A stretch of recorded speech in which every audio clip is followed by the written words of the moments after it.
சிவகாமியின் சபதம். முதல் அத்தியாயம். பிரயாணிகள். இளவேனில் காலத்தில் ஒரு நாள் மாலை நேரத்தில் மகேந்திர தடாகத்து கரை வழியாக 2 பேர் போயிட்டுருக்காங்க. போயிட்டுருக்கிற பிரயாணிகளில் 2 பேர் போயிட்டுருக்கிறதுல அவங்க எங்கே போகிறாங்கன்னு பார்த்தீங்கன்னா, நம்ம காஞ்சி மாநகரத்தை நோக்கி நடந்து போயிட்டுருக்காங்க. அவரில் ஒருத்தர் எப்படி இருக்கிறாருன்னா, நல்ல உயரமாகவும் உயரத்துக்கு மேல் வளர்ந்திருந்த ஆஜானபாகு, நல்ல ஹைட் வெயிட்டுன்னு சொல்கிறோம்ல, ஆஜானபாகுன்னு அதான் நல்ல வளர்த்தியும் நல்ல வெயிட் இருக்கிற மாதிரி. அவர் எப்படி இருக்கிறாரு? காவி வஸ்திரம் தரித்து பௌத்த சன்னியாசியா. அவரை பார்த்தா ரொம்ப கடுமையான தவவிரதம், அப்படி ஏதோ அனுஷ்டானங்களில் வேறு கடினமான வேலை ஏதோ செஞ்சதுனால அவர் எப்படி இருக்கார் பார்த்தீங்கன்னா, நல்லா உடம்பு கெட்டிப்பட்டு போய் ரொம்ப கடினமாக இருந்திருக்கா. அவரை பார்த்தாவே பயப்படுற மாதிரி, ஐயோ எப்போ அவரா வராரு அப்படின்னு சொல்கிற மாதிரி இருந்திருக்காரு. பார்த்தோன்னே ஒரு அன்பு இல்லை, ஒரு பத்தியும் கிடையாது. பார்த்தோன்னே பயப்படுற மாதிரி, ஐயோ இவரா அப்படிங்கிற நினைப்போம்ல, அது மாதிரி இருந்திருக்கிறாரு. அதில் இன்னொருத்தர் எப்படி இருந்திருக்கார்? நல்லா கட்டமைந்த தேகமும் கலை பொருந்திய முகமும் உடைய 18 பிராயத்து இளம்பிள்ளை மாதிரி பிரயாணிகள். அவங்க 2 பேரும் ரொம்ப தூரத்துலேருந்து நடந்து வந்த களைப்பில் இருக்கிறாங்க. பார்த்தா இப்போ 2 பேரும் நடந்து வந்துட்டுருக்காங்க. நம்ம பார்த்தா எப்படி தெரியும்? இப்போ பார்ப்பா எவ்வளோ தூரம் நடந்து வந்துருக்குறாங்க, ரொம்ப களைப்பில் இருக்கிற மாதிரி தெரியும் இல்லையா? அது மாதிரி. அப்போ அந்த வாலிபன் அவர்கிட்ட என்னன்னு கேட்குறாரு. தலைநகரம் இன்னும் எவ்வளவு தூரம் இருக்கிறது என்று வாலிபன் கேட்டான்.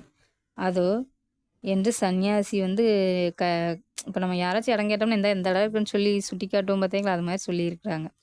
அப்போ அங்கே நான் பார்த்தனே என்ன ஆகுது, ரொம்ப ஓங்கி உயர்ந்த அடர்ந்த காடுகள். அந்த காட்டுக்கு நடுவில் நல்ல மாளிகை விமானமும் அது எல்லாமே தெரியுது. அப்போ அந்த இளம் பிரயாணி என்ன சொல்கிற, சற்று நேரம் அதவே பார்த்துட்டு இருந்துட்டு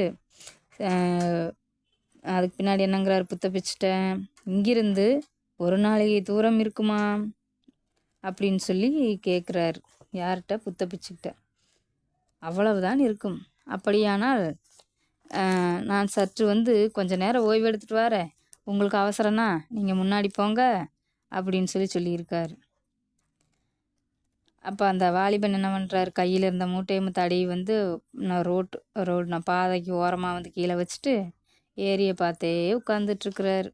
அப்போ என்ன ஆகுது, அவங்க கூடவே அவர் கூடவே சன்னியாசி கூட உட்காந்துக்கிறாங்க. மேல் வானம் எப்படி தெரியுது, அவர் சன்னியாசி அந்த வாலிபன் கூட உட்காந்துருக்குறாங்க. எந்த திசை? மேற்கு திசையை பார்த்து. அப்போ மேல் வானத்தோட அடிப்புறை எப்படி தெரியுதுன்னா, அவருக்கு தங்க நிறம் அப்படியே பெருமாள் இருக்கிறார்ல, அவர் தான் திருமாலின் சக்கராயுதத்தை போல் தக என்று அப்படியே சுற்றுற மாதிரி சுற்றிட்டு இருந்திருக்கு. அதோட செங்கரகணம் எப்படி தெரியுது, மேல்வானமெல்லாம் செக்கர் படந்து, செக்கர்னா சிவப்பு, பயங்கரமான போர் நடந்து அதில் ரத்தம் படிஞ்சால் எப்படி இருக்கும், அது மாதிரி ரத்த வெள்ளை ஓடிட்டுருக்கிற மாதிரி யுத்த காலத்தை போல் உங்களுக்கு காட்சியளிக்குதான். ஆங்காங்கே சிறு சிறு மேகக்கூட்டம் தீப்பிடிச்சி எறிகிற மாதிரி அவர் கண்ணுக்கு தெரியுது. அப்போ சூரியன் என்ன பண்ணிகிட்ருக்கு, மறைஞ்சிக்கிட்டு இருக்கு, அதாவது அஸ்தமித்து கொண்டிருந்தது. இந்த திசையில் மகேந்திர தடாகத்தில் பளிங்கு போல தெளிந்த நீர். எப்படி இருக்குது தண்ணீரங்க? பளிங்கு போல தெளிந்த நீர், உருக்கிய பொன்னை போல் ஒளிந்து கொண்டிருந்தது. ஆனால் மேற்கு திசை எப்படி இருந்திருக்குது, இதுக்கு சற்று எல்லாமே மாற்றமாக இருந்திருக்கு. எப்படி தெரியுது? விசாலமான ஏரி அந்த வடகரையை நோக்கினால் முற்றுமே மாற்றமான ஒரு காட்சி. எப்படி இருக்குது, அந்த கரையில் ஏரி காவலாக நின்ற சிறு சிறு குன்று. அது எப்படின்னா, அந்த ஏரிக்கு காவலாக குட்டி குட்டி குட்டின்னு மலைகள் மாதிரி தெரிஞ்சிருக்கு, குன்றுகள்லாம் தெரிஞ்சிருக்கு. அதை மாலை நேரத்தில் நெடிய நிழல் ஏரி மேலே விஸ்தாரமாக படர்ந்துருக்குது. அப்போ ஏரி நீர் எப்படி தெரியுது, கருநீலம் பெற்று விளங்கிற்று. ஒரு ஏரி இருக்குன்னா, அந்த ஏரிக்கிட்ட குன்றுகளோ மலைப்பகுதி இருந்துச்சுன்னா, அதோட சூரிய அஸ்தமனம் ஆகையில் அதோட நிழல் தண்ணியில் விழுகு. அப்போ எப்படி தெரிஞ்சிருக்கு, கருநீல கலரில் தெரிஞ்சிச்சான்.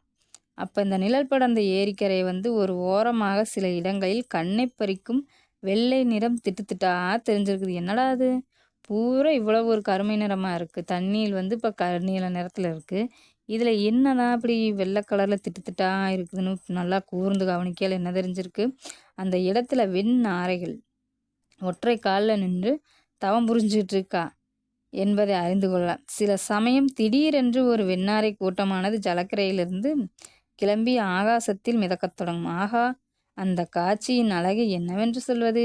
கீழே கருநிற தண்ணீர் பரப்பு ஆகா, அந்த காட்சியை என்னவென்று சொல்வது. கீழே கருநிற தண்ணீர் பரப்பு, மேலே கருநீல வானம், பின்னால் கரும் பசுமை நிற குன்றுகள், இவற்றின் மத்தியில் அந்த தாழ்வாய்மானமான தாவல்யமான நாரை கூட்டம் வானவெளியில் மிதந்து செல்வது போல் நெருக்கமாய் பறந்து செல்லும். காட்சி யாருக்குமே மனக்கிளர்ச்சியை உண்டாக்கும். இறைவனுடைய லீலா வினோதங்கள் சிந்தை செலுத்தியவர்களாலோ மெய்மறந்து பரவசமாகி விடுவார்கள். இவற்றையெல்லாம் சற்று நேரம் மெய்மறந்து மௌனமாய் பார்த்து கொண்டிருந்த வாலிபன் தனக்குத்தானே பேசிக்கொள்வது போல், இந்த பிரம்மாண்டமான ஏரியை மகேந்திர தடாகம் என்று சொல்வது பொருத்தமில்லை, மகேந்திர சமுத்திரம் என்றுதான் இதை சொல்ல வேண்டும் என்றான். சந்நியாசி என்னங்கிறாரு, ஏரியை நோக்கிய வண்ணம், இந்த மகேந்திர தடாகத்தில் இப்போது தண்ணீர் குறைந்து போயிருக்கிறது.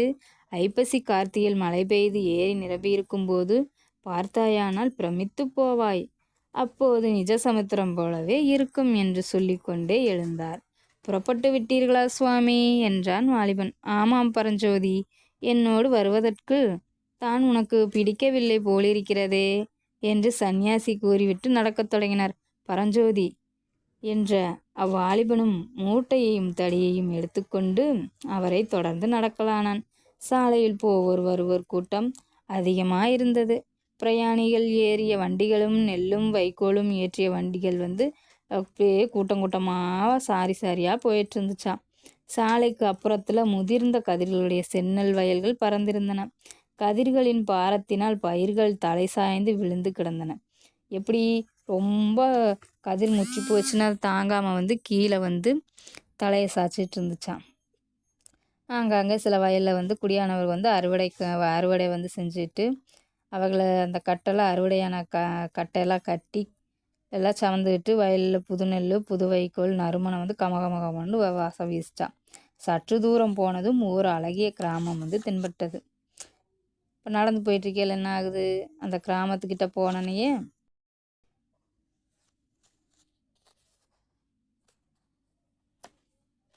ஒரு அழகிய கிராமம் தென்பட்டது.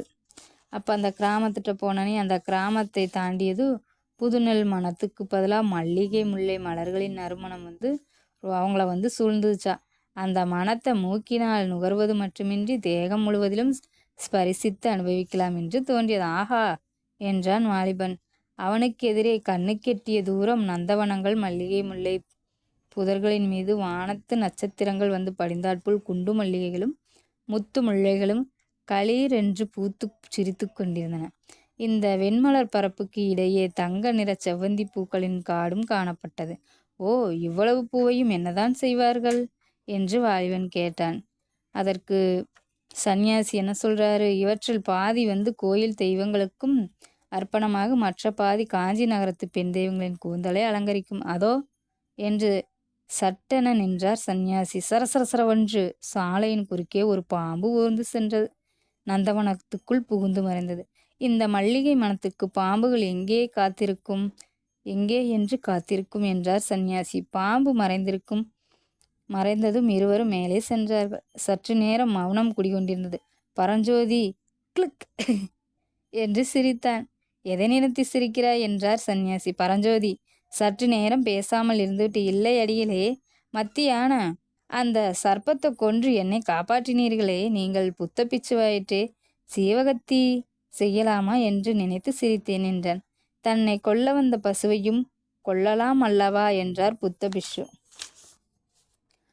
ஆனால் பாம்பு தங்களை கொல்ல வரவில்லையே, என்னைத்தானே கொல்ல வந்தது என்றான் பரஞ்சோதி ஏளனமான குரலில். என் சிஷ்யனை நான் காப்பாற்ற வேண்டாமா என்றார் பிக்ஷு. சிஷ்யா, யாரை சொன்னீர்கள்? ஆமாம், நீ என் உயிரை ஒரு சமயம் காப்பாற்றினாய். அதற்கு பிரதியாக தாங்கள் உயிரை நான் காப்பாற்றினேன். தங்கள் உயிரை நான் காப்பாற்றினேனா? எப்போது? 300 வருஷங்களுக்கு முன்னால். என்ன, 300 ஜென்மத்தில்? ஓஹோ, தாங்கள் முக்காலம் உணர்ந்த முனிவர் என்பது தெரியாமல் கேட்டுவிட்டேன். சமிக்க வேண்டும். சந்நியாசி மௌனமாக நடந்தார். மறுபடி பரஞ்சோதி, சுவாமி, இனிமேல் வரப்போகிறது கூட தங்கள் ஞான திருஷ்டி தெரியுமல்லவா என்று கேட்டான். வரப்போகிறது ஒன்றை சொல்லட்டுமா? சொல்லுங்கள். இந்த நாட்டுக்கு பெரிய யுத்தம் வரப்போகிறது. பெரிய யுத்தமா? ஆமாம், மகா பயங்கரமான யுத்தம். பாலாறு ரத்தாராக ஓடப்போகிறது. மகேந்திர தடாகம் இரத்த தடாகம் ஆகப் போகிறது. ஐயோ, பயமாயிருக்கிறதே. போதும் அடிகளே, சற்று பொறுத்து மறுபடியும் பரஞ்சோதி, நாட்டின் சமாச்சாரம் எனக்கெதற்கு சுவாமி? என் விஷயமாக ஏதாவது தெரிந்தால் சொல்லுங்கள் என்றான். இன்று ராத்திரி உனக்கு ஒரு கஷ்டம் வரப்போகிறது. சிவசிவா, நல்ல வாக்காக ஏதாவது சொல்லக்கூடாதாம்? புத்த பகவானுடைய அருளால் அந்த கஷ்டம் நீங்கும். நான் சைவனாயிற்றே, புத்தர் எனக்கு அருள் செய்வாராம். புத்தருடைய கருணை எல்லையற்றது.